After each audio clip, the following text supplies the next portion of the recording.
All right, can everyone see my slide deck? Jesse, can you see my slide deck? You are muted. Yes, I can see your slide deck. I'm having some technical difficulties with Bluetooth as per usual, so pardon the mutedness. Oh, it's okay. I can hear you fairly well actually right now. All right. Um,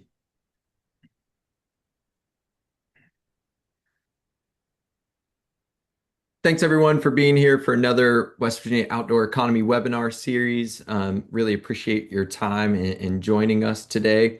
My name is Corey Lilly. I'm with the Brad and Alys Smith Outdoor Economic Development Collaborative. I'm the Outdoor Community Development Manager and your host for this webinar series. The Brad and Alys Smith Outdoor Economic Development Collaborative, our purpose is to address population loss across West Virginia, and we do that through our mission of empowering our partners on the ground to advance the state's economy and quality of place or quality of life through outdoor recreation. And we do that through multiple different programs. We have two sides of the house. We have our Ascend West Virginia side of the house. That's our talent and attraction and retention. We have many programs through them. Our First Ascent program, our Teachers Ascent. All of these are aimed at remote workers, either relocating them to the state of West Virginia or empowering the remote workers that are here in the state to be able to support them in their careers. On the other side of the house, in the outdoor economy side, and the side where this program lives, we do trail training and education. That looks like programs on the ground helping you move dirt. We have outdoor infrastructure development technical assistance that we support communities on developing their trail systems, put-ins and takeouts, rock climbing areas, so on and so forth. We also support outdoor business development. And then we have our grants and research team as well, and that's what Jesse, who's presenting today, helps to lead. Our trails training education trail mobile trails lab is on the road this summer, and we have a calendar of events. If you'd like to partake in some of these trainings and get out there moving dirt, setting up different rigging, there's lots of different specialty courses that are taking place, and they're all available on our website. So if you or your nonprofit or your staff would like to go through some training that's helping to maintain or develop trail systems, we have these trainings taking place. We have more webinars coming up throughout the rest of the year. We have a ChatGPT webinar. We have our whole business webinar series with many different partners. If you would like to partner on some of these webinars and get it in front of your network and following, please reach out and we would love to collaborate to get some content created to be able to help your folks. And we also have more trail design and designation programs by IMBA that will be presenting at the end of October. So if you're interested in the Ride Center or Trail Towns designations and how that can help your community, we'll have a webinar and have those experts on then. We also have our outdoor community meetups that are going to be taking place throughout the state of West Virginia. We have two that are on the calendar for this upcoming late summer and fall. One is in Beckley during the Free Hub Film Festival at the Raleigh Playhouse and Theater. And then we have an expo that we're hosting at the New River Gorge Bike Festival on Saturday, October the 3rd, that our outdoor organizations and businesses are welcome to join free of cost. We're sponsoring that expo and would love to have you there. So if you'd like to be a part of this inaugural event in the New River Gorge, please reach out and we'd love to get you a table to be able to set up. But for today's webinar, I'm really excited to introduce Jesse Cecil, our Grants and Research Coordinator at the Brad and Lee Smith Outdoor Economic Development Collaborative, to talk about how to get your project ready for implementation. I'm going to stop sharing my screen now and turn it over to Jesse. One second. I have to stop sharing my screen. There we go. All right. Take it away, Jesse. All right. Good morning, everybody. As Corey mentioned, I'm Jesse Cecil. I am the Grants and Research Coordinator for the Brad and Elise Smith Outdoor Economic Development Collaborative. Today, we're going to be talking about grant readiness, and specifically, that's how to get your outdoor infrastructure project prepared for funding. So we'll go through some introductions, some foundational information, including the project lifecycle and how to match various phases of that with your funding stacks. We'll talk about budgeting, framing, and storytelling appropriate to your funding source. We'll go over performance measures and the importance of that to your project. And also some follow through and post award grant management, because it's critical to be thinking about these things before your project gets awarded and even when you're developing your proposal. We'll go over some pitfalls and provide some resources and next steps, and hopefully have some time for Q&A. I do have a lot of information on these slides, and so some of it I'm just going to kind of gloss over, and we'll be providing a slide deck after the webinar. So if there's any additional information you'd like, feel free to ping me via email or just ask in the Q&A. So I've been with the Brad and Elise Smith OEDC for 2 years. I've got 8 years in the conservation and recreation development field and 13 years in operations and financial management. And my work at the OEDC focuses on pre-award, so applying for funding, post-award, managing our broad pool of funding that we've already captured, and then programmatic, so delivering educational materials such as this. If you don't mind, I'd like to kind of get an idea about who you are and what your experience is with grant seeking and funding projects. So if you can just drop in the chat what your title is, or if there's an organization that you represent, and kind of what your experience is with grant seeking and funding projects and your comfort level developing a proposal. This is a list of terminology. We're probably going to break down each of these as we go through the proposal, and along with the slide deck, we'll provide a glossary of information that breaks these, that provides a definition for each of these. But I want to make sure that everybody is aware of these terms, familiar with these terms, and if you're not by the end of the presentation, then please ask me to clarify. But again, we'll provide that breakdown post webinar.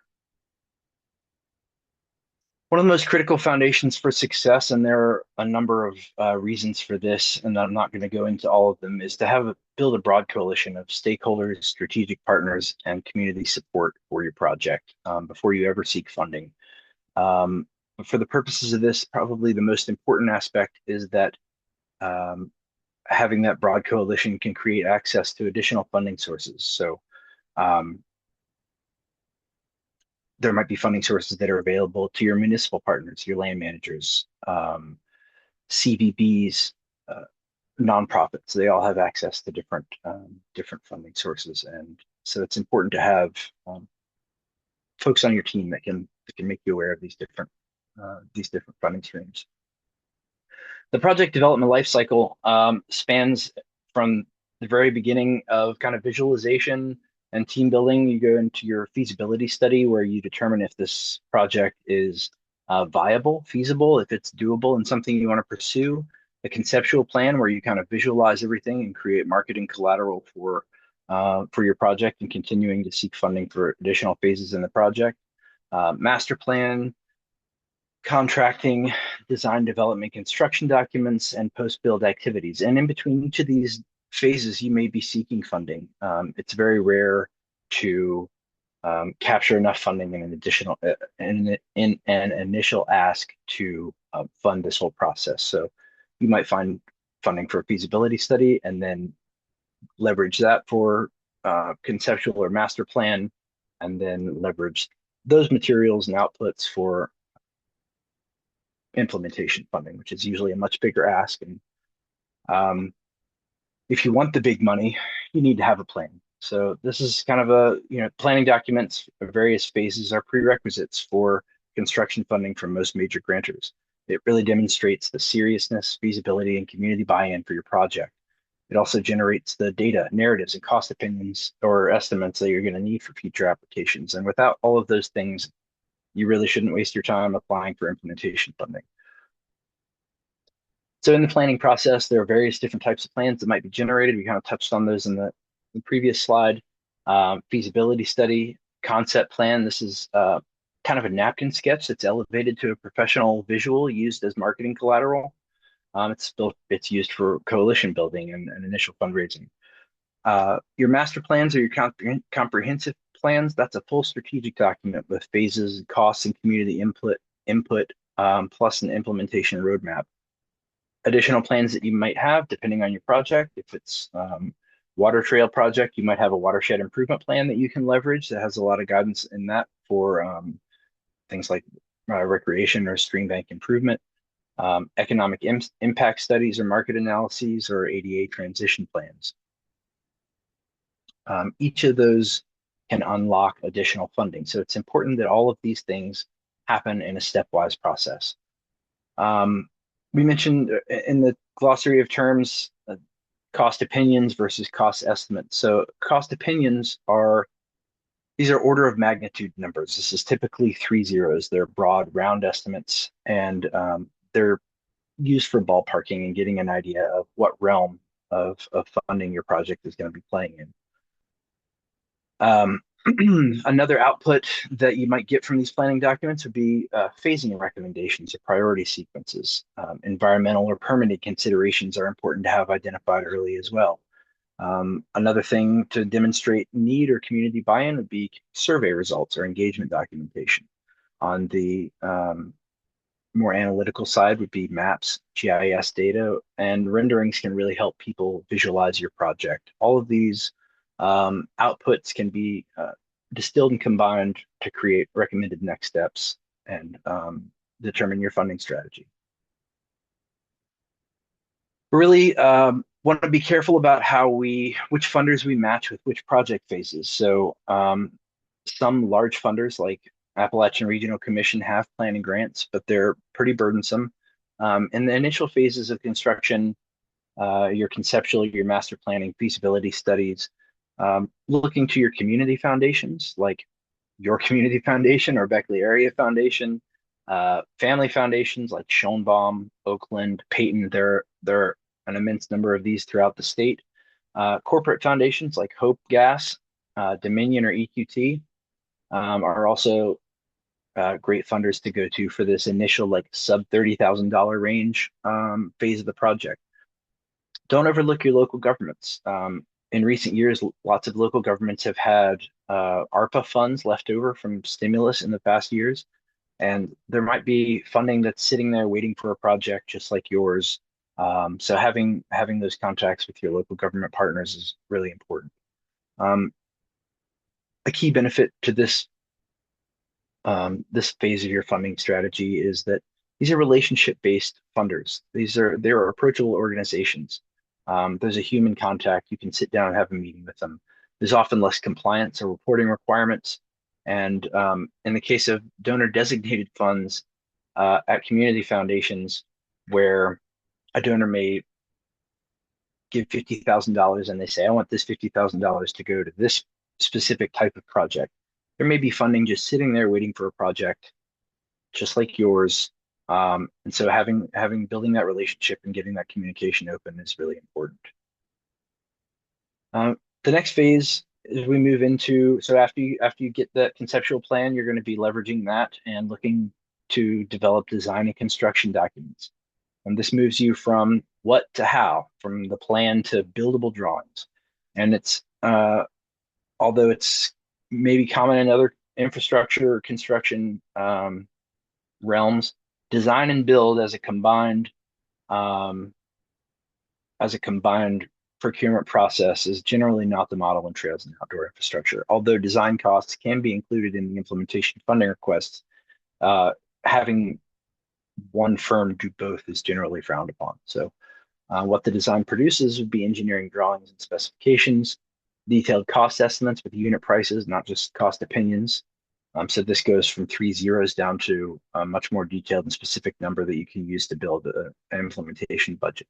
Also, your permitting applications and your supporting documents. Another thing that's hugely important and also probably the most dry and troublesome factor in this phase of the process is your compliance and figuring all that out. So this includes not just your National Environmental Policy Act, which is NEPA, um, but also SHPO, your State Historic Preservation Review, Army Corps of Engineers, if you're working in or near waterways, Fish and Wildlife and Endangered Species and Cultural Resource Surveys. So um, understanding which category your project likely falls into in terms of NEPA is going to be really important for estimating the cost of this compliance. So you can have on one end of the scale a categorical exclusion where it's determined that you're not going to have significant impact to the resource, or environmental impact statement where it's determined that there will be, or it's suspected that there will be significant impact, and you need to determine and investigate exactly what that's going to be. Those are more lengthy and expensive processes. Best case scenario, we're looking at 3 to 6 months. So plan ahead, build this into your timelines, and certainly build it into your budgets, as these are required for anytime federal funds and permits are involved. Small mistakes and oversight can jeopardize your credibility and your future funding. This is not something you want to be played with. You want to make sure that you get a reliable firm to do your compliance. Matching funders with your implementation phase. So we're looking at larger funders. These are big federal dollars. The best funder in our realm right now is the Appalachian Regional Commission.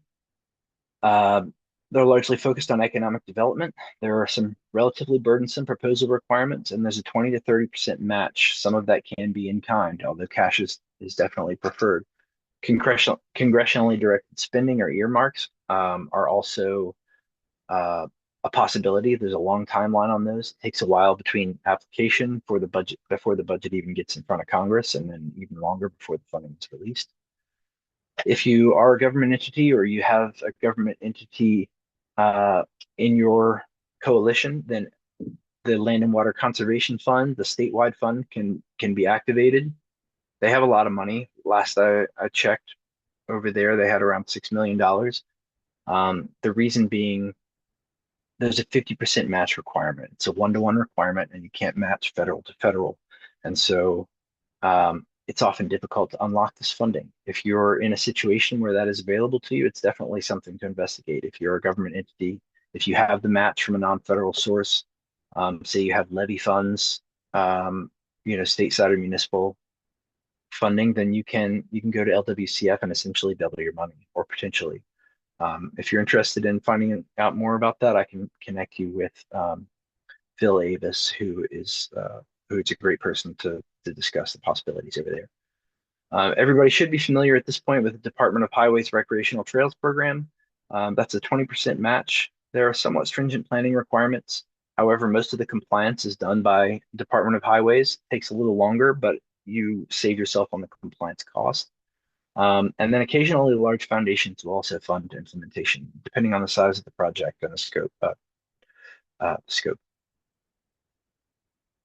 The benefits and the costs of this kind of funding is, there's a 20% match requirement. That can often be difficult to overcome if you don't have an additional funding stream.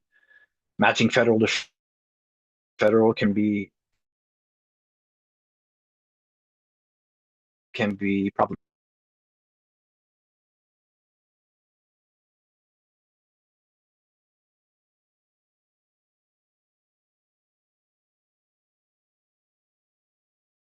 problematic. Although there are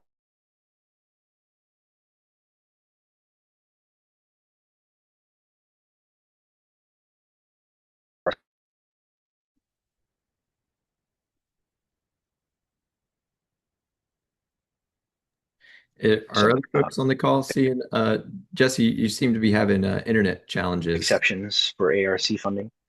Larger amounts are available, but it's a really intensive proposal preparation process, and it takes time. You need to, before the announcements of the funding opportunity are ever released, you should be thinking about the of compliance, administration, and reporting. We'll talk about that, Will, something like that. That's not an exact metric. Hold on a second. Yeah, it looks like you're back. Yeah, I'm having technical difficulties. Yeah, you I'm lagged not out sure for what's going a on. moment, but it seems like your Okay. internet's back. Yeah. All right. Sorry about that. we have been having some strange internet issues at my house lately. So, um, Corey, if I cut out completely, I'll have to call back in and you can maybe pop the slide deck up on the presentation, but for now it seems okay. Yeah, it seems like you're back. All right. So depending, regardless of the funding source, some other considerations to take into account are who's going to be the applicant.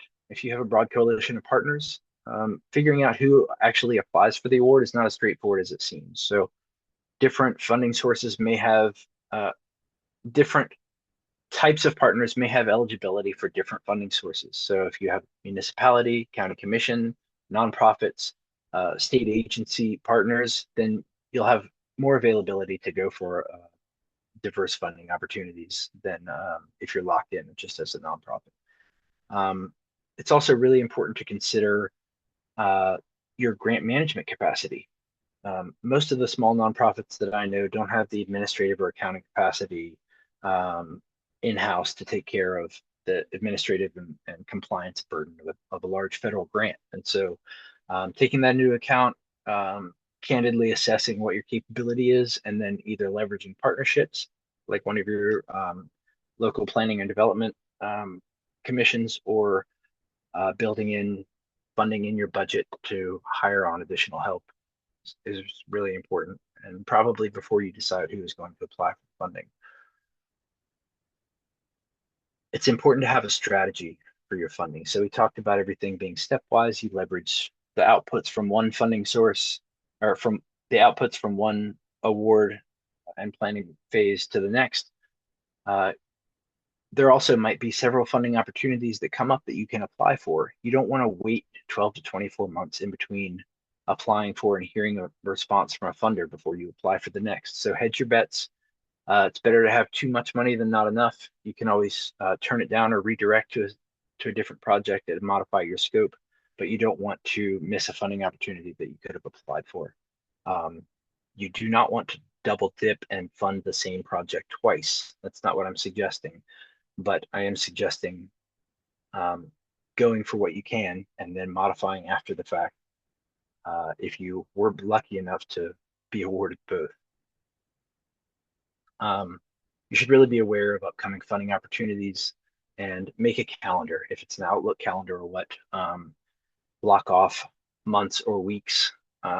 We don't know exactly when the funding announcement for each funding source is going to come out, but go ahead and put a placeholder in there so that you know, hey, ARC is going to drop in April, so I'm going to need February and March to start pulling things together. Don't wait until the last minute. A half-baked proposal is not a successful proposal. I'm going to go through these relatively quickly. There are additional administrative considerations that you should take into account when you're applying for a large federal grant, including your SAM.gov registration, your state level registrations, your indirect cost and indirect cost rate, your financial systems and internal capacity. You should also be aware that if you are awarded federal funding over $1 million, then that will trigger a single audit, which is an enormous responsibility to comply with. And if you've never faced one of those before and you don't have the financial and accounting capacity to deal with it, it can come as quite as a shock. Again, these will be on the slide deck. Review them and do your own organizational kind of evaluation. Regardless of funder, relationship building is critical. You don't want to wait until you submit the application to develop communication with your funder. You should have an initial meeting or call, send an email to introduce yourself, talk about your project, and discuss kind of your concept and the fit with their funding priorities. See what they like to fund, if they have a preference, and put a name to a face. If they see an email come in from you, they know who it is. It's not it's not just one stream or one email in a stream of 100 emails. It's, oh, I know Jesse's contacting me about his project. And so the first time they hear about your project shouldn't be when they see your application come through.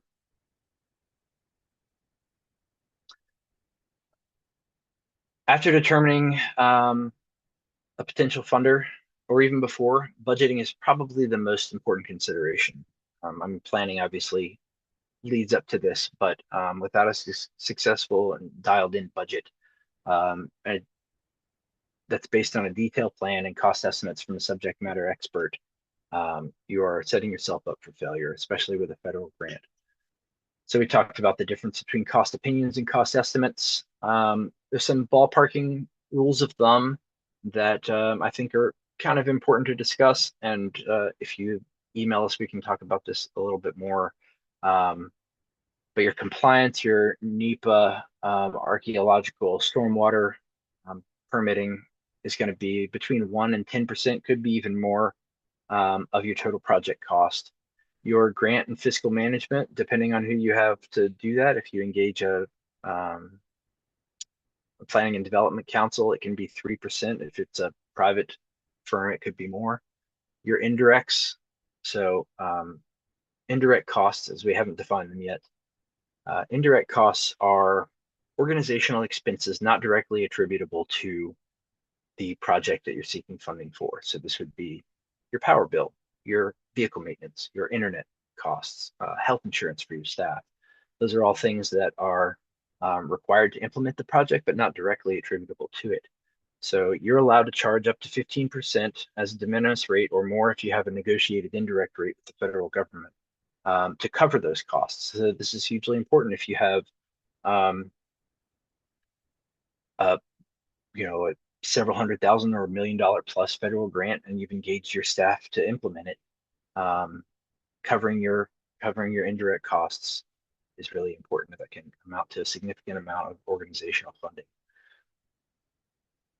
It's important to build in breathing room. This can be done by flexibly worded objectives, like up to 25 miles or 8 to 10 miles. Cost increases happen and material increases happen all the time. And so building in some flexibility so that you're not beholden to an end goal that ends up being unrealistic or impossible based on things that have happened in the interim, because it might be a year or two between submitting this application and beginning the actual construction. You don't want to be locked into something that on which you can't deliver. Another important note, and this just comes from several years of managing budgets and managing implementation grants. You want to make sure that your final internal budget for your project is annotated, because often the budget that you submit to the funder is simplified, and knowing what you were thinking when that budget was compiled and what goes into what is critically important to being able to implement your project successfully.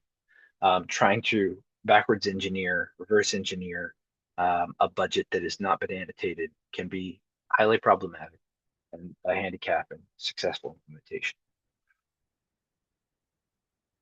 A couple of notes on match.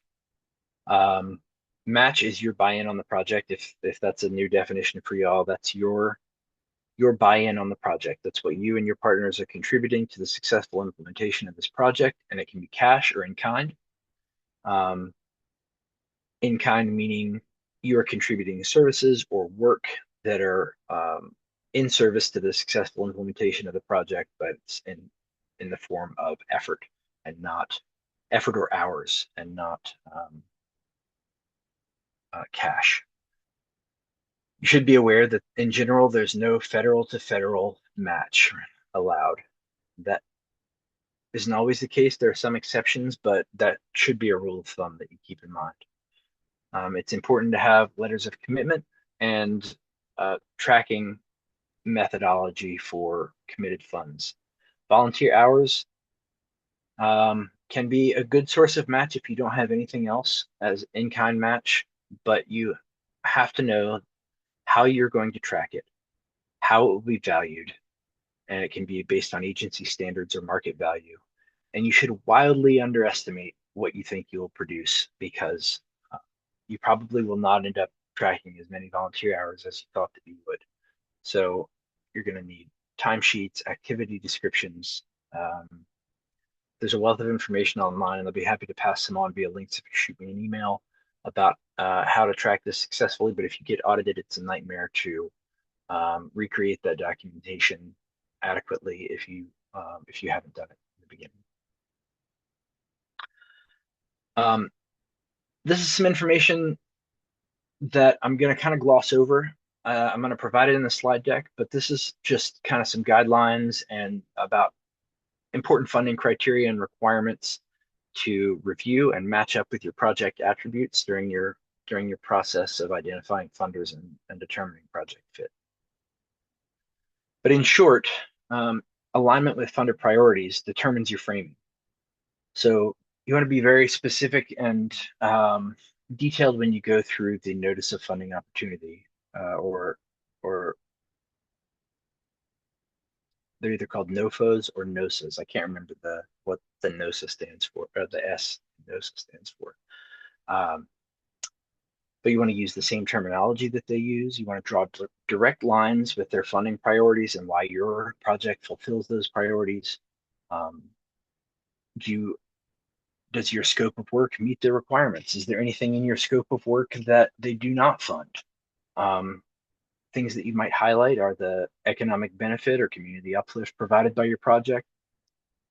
Workforce development and quality of life as talent attraction are also important factors that you might consider depending on the funder. Community health and wellness can be important. There are opioid recovery funds that are available at certain times, and those can be leveraged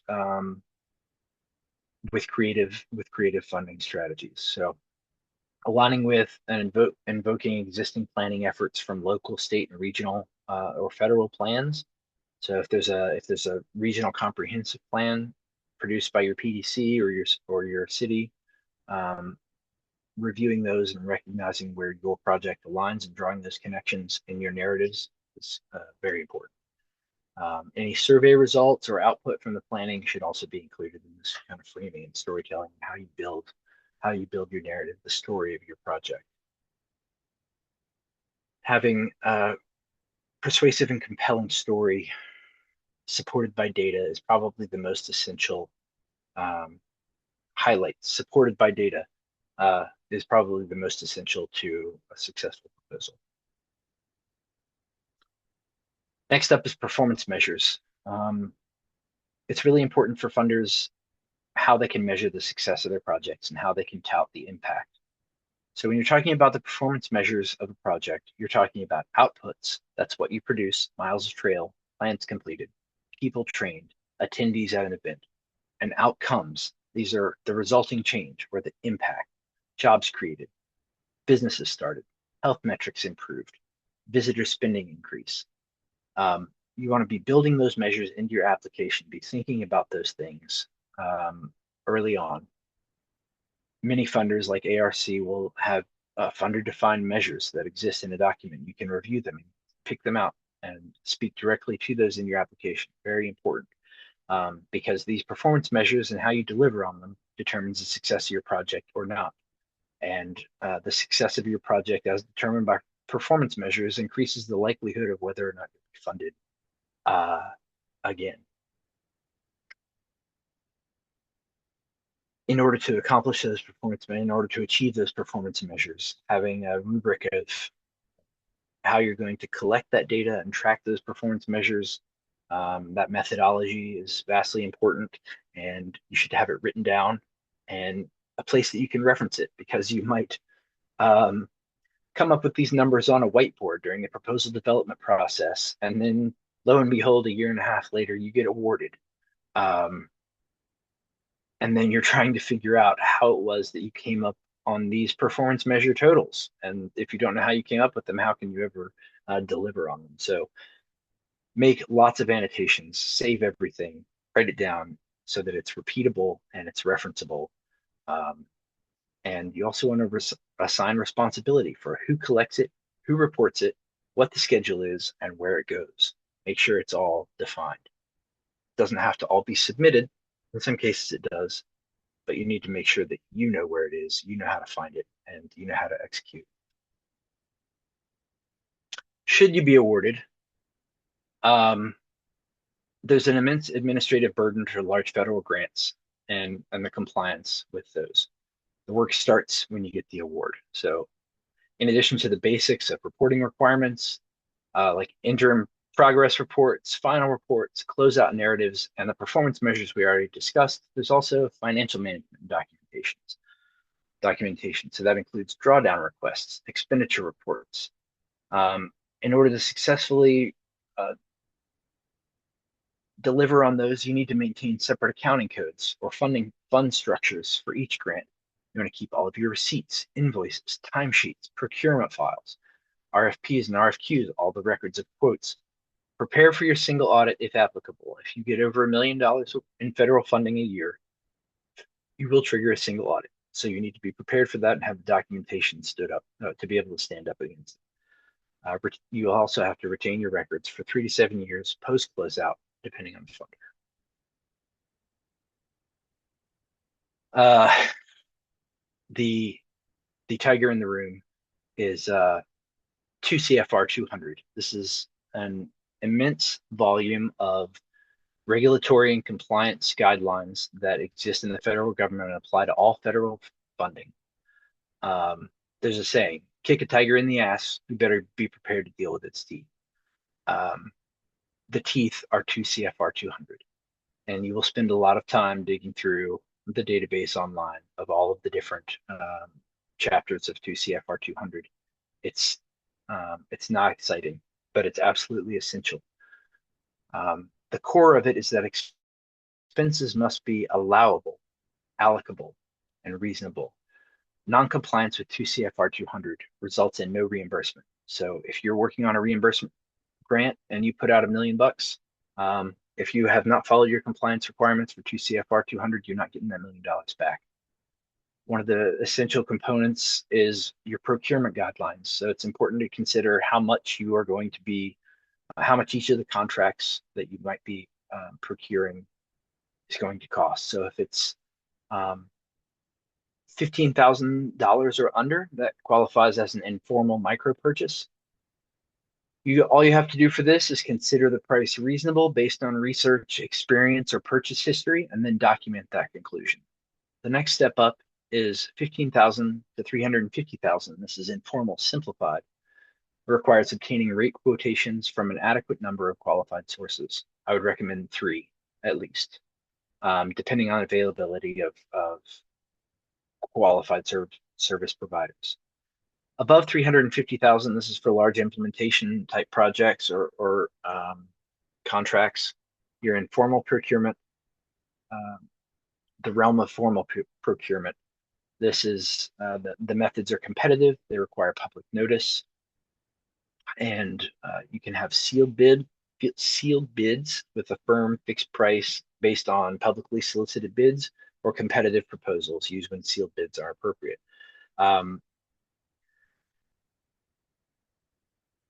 It's important to remember, if you've never dealt with federal funding before, that there is a concept called stringing, whereby you would break down a larger contract into several successive contracts and say, oh, this is a one contract for $50,000. It's, 3 for 15 and 1 for 5 or something like that, and try to get under the procurement requirements. They will catch on. That is highly illegal. Cannot do it. No stringing allowed. You also, if you have a subrecipient, we didn't discuss this before, if you are a subrecipient, say you get awarded funding and you have a partner that you also want to pass some funding on to through this federal grant, whether it's a stewardship organization or an accounting firm or something like that, that becomes a subaward. So you're the primary awardee, you pass funding on to your subrecipient. You are required to ensure that they are compliant with 2 CFR 200 as well. And so it's on you if they don't comply. So, or likewise, if you're the subrecipient and you're the primary awardee is passing funding on to you, you should make sure that your T's are crossed and your I's are dotted as well, because you're all beholden to 2 CFR 200. There are additional concerns in West Virginia for architectural or engineering projects that include West Virginia Code 5G, and there are additional requirements to that. I'm not going to dive into that. I'll be happy to discuss it with anybody via email or with a follow-on call. Something I can't highlight enough is the sustainability and stewardship of your the ongoing health here for the ongoing health of your project. A lot of funders are going to want to know what's the sustainability plan? What is your operations and maintenance plan? How are you going to cover those additional and estimated costs?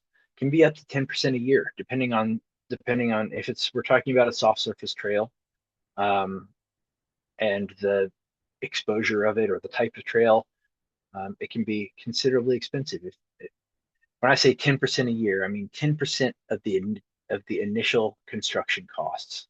So if you have a $1 million project, you may have as much as $100,000 a year maintenance cost. If you have a big trail system that's highly built and has a lot of exposure to rain, you might have a significant maintenance and stewardship burden. And planning for that ahead of time is essential both to the ongoing success and sustainability of your project, and also to actually capturing the funding, because funders are aware of this burden and they want to know how you're going to handle it. They don't want to give you $1 million, $2 million to build a trail system that's going to be dilapidated and unusable in a couple of years.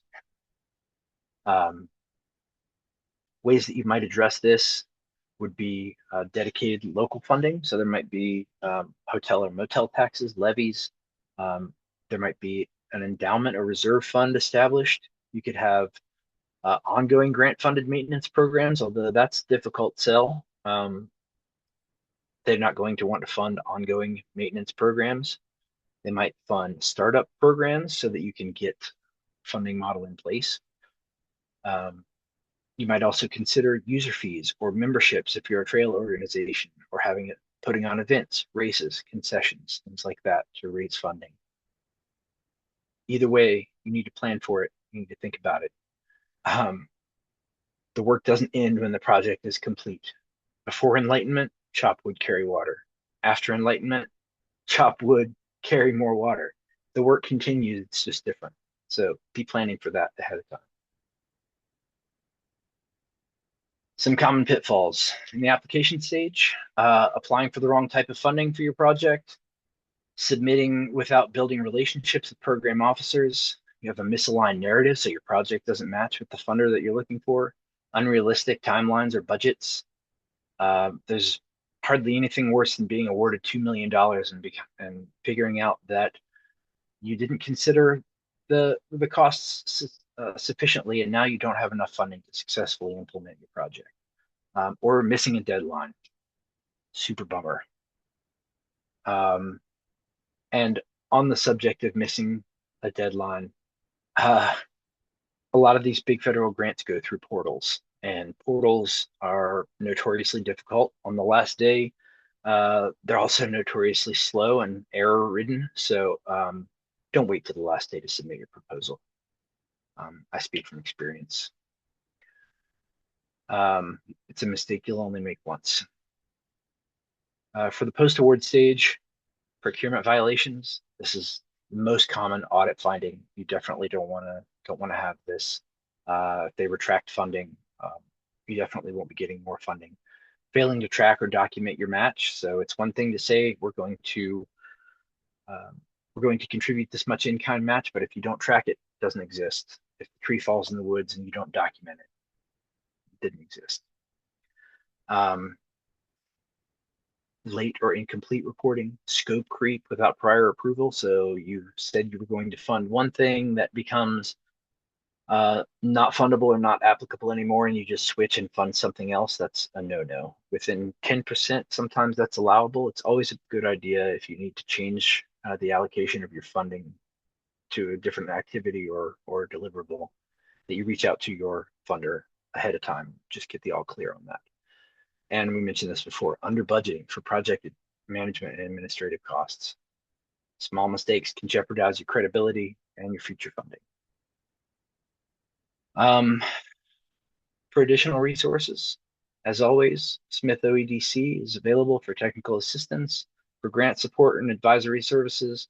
The West Virginia Grant Resource Center is an immensely useful and beneficial organization, um, partner organization of ours that um, lives between WVU and Marshall. They can provide additional support in developing your proposal and applications.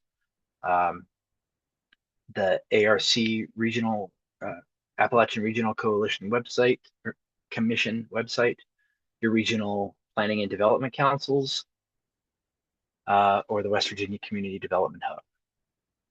Things that you can do next: verify that your SAM.gov registration and your UEI are set up. Assess your organizational capacity. Identify your gaps.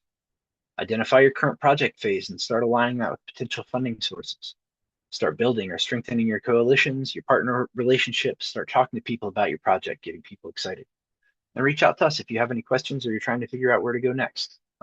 Additionally, the Grant Resource Center, your PDCs are tremendous resources for that. And that concludes the body of my presentation. We have a few minutes for questions or comments if anybody would like to chime in. Thanks so much, Jesse, on sharing all that information. And folks on the call, feel free to unmute yourself and ask some questions. I'm going to kick it off with a quick question.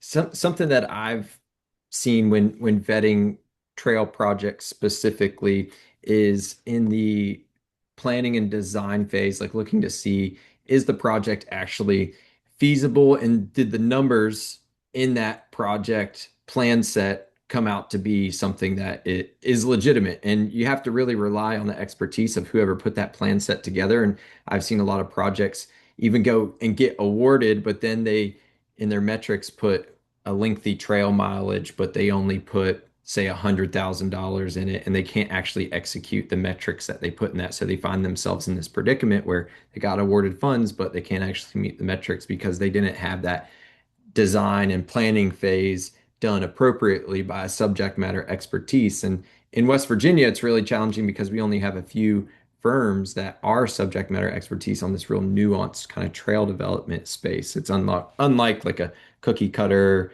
kind of say like a playground or something like that that you can scope out and kind of know exactly how much something is going to cost. If you don't have someone out in the field measuring every linear foot of where that trail is going to go, and maybe there was a $400,000 bridge that they didn't put into that, and that's going to keep you from getting the trail mileage that you need. So I guess like with that in mind, what are some of the ways that you might vet, or what are some of the biggest indicators of a project that's truly grant ready? Like what are some like maybe bullet points that you would look for? Well, not being on the at least not yet having been on the other side of awarding funding and evaluating projects, I would definitely look for plan sets or conceptual designs that are produced by a reliable and reputable firm. So, uh, what you were saying about the subject matter expert makes me think of the addition that I built on my house, which I designed. Um, I'm a smart guy. I thought that I knew everything to consider. Um, and there were a lot of things that I didn't know. And that is often the case. And so um, you can even create something with all of our modern technological tools that looks pretty good, but there's nothing that beats reputation and experience. And so I would definitely look at um, a comprehensive and well thought out planning process that included multiple phases and not just um, to me, a major red flag would be an implementation funding application that is submitted as the first funding request for a project. You should be building on on a stepwise process of seeking funding for phase one, successfully implementing that, leveraging that for phase two, uh, seeking funding for, continuing on that road, because every successful funding request and successfully implemented grant shows that things have been done correctly and builds confidence in the project. Thanks for that answer. Any other questions from the group? Ray, Barbie, Nick? Hey guys, thanks so much for putting this on. Um, Hey, Lewis. just one thought that, some of those first steps, feasibility studies and whatnot, can sometimes leverage technical assistance that you might find from groups like PCAP or maybe Advantage Valley or maybe even WVOEDC as kind of the first steps to becoming grant ready. And just wanted to throw that out there for Mhm. I thought about you consideration. guys when I was developing this because the REI program that PCAP ran was so successful and so beneficial to so many projects around the state. So Yeah, really appreciate y'all's work on that. And yes, absolutely, those kinds of technical assistance programs are vital to some of those early phases. yeah, The difference, just in as a point of clarification to folks, in most cases, technical assistance is funding that is delivered from a funder like PCAP directly to the provider of the services and not awarded to the organization who then procures the funder, procures the service yeah, provider. So it can be a more streamlined process, but it is a different process. yeah. And just for clarification, REI program did wrap up, but we still, have technical assistance funding. We're still working with tourism and outdoor rec businesses, as a segment of our economy that we focus on. So we're still kind of in that game. Lewis, is Eh, there a link to the current ongoing technical assistance program that you guys have that you could provide in the chat and we can pass along to folks? Is that well, I was yeah. Um, I would just say just go to pcap.org or contact me directly. I don't think we have a link because those funding sources change a lot. okay. And right now we are limited, but we are rebooting on September 30th with some USDA funding, and we are cross my fingers, don't want to jinx it, very optimistic and hopeful about a larger Arise grant that we're participating in. You guys may have heard about that. I think we'll know final word on that by the end of this month. That would provide a lot more TA funding as well. That's great. I actually haven't heard about y'all's Arise project. I would love to hear more about that. So yeah, thanks for that, Lewis. Sure, Appreciate it. sure. Any other thoughts, Barbie? I want to say thanks again, guys, for putting this together because I'm kind of new to this space, but all of you have helped me at some point and deeply appreciated. Thank you, Louie. Thank you, Jesse. Thank you, Corey. We were awarded our AMLR grant, so we're kind of working through the process, and this is incredibly helpful. So deeply appreciated. Great. I'm glad to hear it. I look forward to seeing what you guys can do with that. Well, it seems like a daunting task at this point, but it's going to be pretty incredible when it's done. Sure. Well, feel free to shoot me an email if there's anything I can do to help or advise. I'd be happy to point you in the right direction or provide some insight where I can. Will do. Thank you so much. Thanks. Likewise, Barbie, especially in those beginning phases of like the trail planning, conceptual design, and how that trail design and layout intersects with the business development and pulling traffic into places of like money exchange.